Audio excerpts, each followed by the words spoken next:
So hi guys, nag home service na naman po tayo dito sa Libis, sa Quezon City. So kakabitan natin ng head unit ngayon, yung Adventure.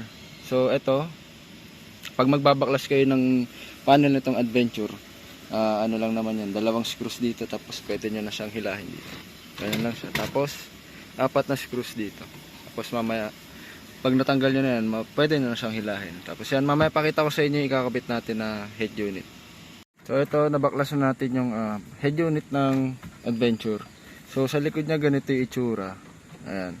Tapos meron din siyang mga harness na ano lang, para sa antena ng radyo, tsaka ito, yung power cables niya. Pero dito sa atin meron na tayong mga kasama na cables. Ito yung ano pala ikakabit natin, Lenovo D2 7 inches.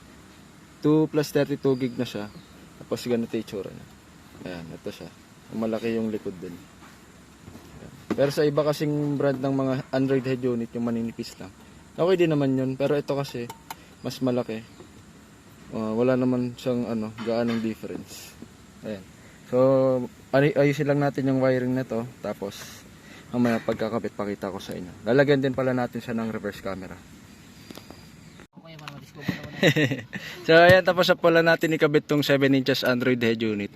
So yung kinabit natin is Lenovo brand. Then sa package natin kasama na po yung installation tsaka yung reverse camera. Automatic po yung reverse camera. Ayan. So yung tumutunog na yun po yung sa sensor nya. Ayan. So sa mga applications na tong head unit natin yan, meron na siyang Waze. Ayan. May Waze na siya, may Facebook, may Netflix, Spotify.